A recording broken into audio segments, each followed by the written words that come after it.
അല്ല, ഒരു നേതാവിനും കോൺഫിഡൻ്റ് ആയിട്ടല്ലാതെ സംസാരിക്കാൻ പറ്റില്ല. ഏത് പാർട്ടിയുടെ നേതാവായിക്കോട്ടെ, കോൺഫിഡൻസിന് യാതൊരു കുറവുണ്ടാവില്ല. കോൺഫിഡൻസ് കുറഞ്ഞാൽ പിന്നെ രാഷ്ട്രീയത്തിൽ നിൽക്കാൻ പറ്റില്ല.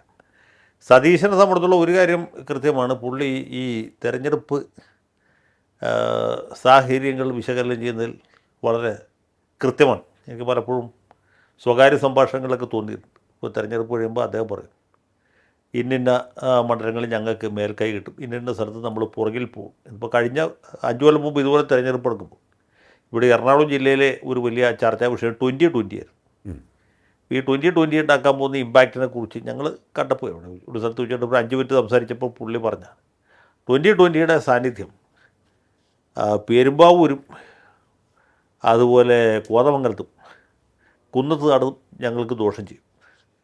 അതേസമയത്ത് ഇവരുടെ സ്ഥാനാർത്ഥി മത്സരിക്കുന്നത് ഇവിടെ മൂവാറ്റുപുഴയിൽ ഞങ്ങൾക്ക് ഗുണകരമാകും എന്ന്. അത് വളരെ കൃത്യമായിരുന്നു. പെരുമ്പാവൂരെ UDF സ്ഥാനാർത്ഥി കഷ്ടിച്ചാണ് ജയിച്ചത്, 2010 വോട്ടിനാണ് ജയിച്ചത്. മറ്റ് 2 സ്ഥലത്തും ഇപ്പോൾ 2020 പിടിച്ച വോട്ട് കോതമംഗലത്ത് UDFന് തോൽപ്പിച്ചു, അതുപോലെ തന്നെ കുന്നത്തുകാട് തോൽപ്പിച്ചു.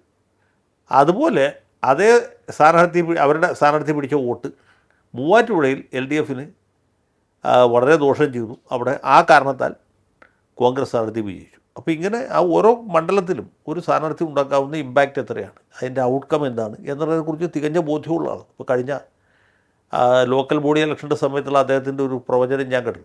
അത് ദീപിക പത്രത്തിലാണ് പ്രസിദ്ധീകരിച്ചത്.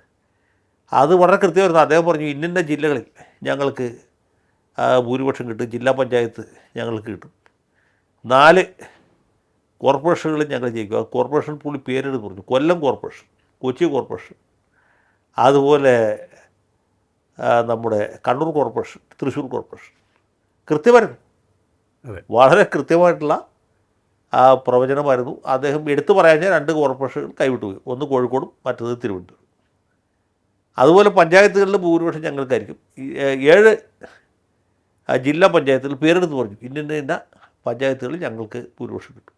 വളരെ കൃത്യമായിരുന്നു. അപ്പോൾ ഞാൻ പറഞ്ഞ സതീശൻ ഈ വക കാര്യങ്ങളൊക്കെ സ്മെല്ല് ചെയ്യാനുള്ള പ്രത്യേകമായ കഴിവുണ്ട്. അദ്ദേഹം വെറും വിടുവാക്ക് പറഞ്ഞാൽ ഞാൻ വിചാരിക്കുന്നില്ല. ഇനിയിപ്പോൾ സതീശൻ പറഞ്ഞില്ലെങ്കിൽ പോലും 100 സീറ്റ് കുറച്ച് എക്സാജറേഷൻ ആണ് എന്ന് വേണമെങ്കിൽ ഇപ്പോൾ പറയാം. കാരണം എന്ന് വെച്ചാൽ തെരഞ്ഞെടുപ്പ് പ്രഖ്യാപിക്കുന്ന സമയത്ത് ഞാൻ തന്നെ പറഞ്ഞല്ലോ, 90 തൊട്ട് 110 വരെ സീറ്റുകൾ കിട്ടാൻ സാധ്യതയുണ്ട്. 110 സീറ്റ് വരെ കിട്ടാവുന്ന ഒരു ഭരണവിരുദ്ധ വികാരം ഇവിടെയുണ്ട്. ആ 110 എന്ന് പറയുമ്പോൾ മുഴുവൻ കോൺഗ്രസ്സിനല്ല, അത് ചിലപ്പോൾ 2, 3, 4 BJP കൂടി കിട്ടും. കാരണം വിപരീത വികാരമായതുകൊണ്ട്.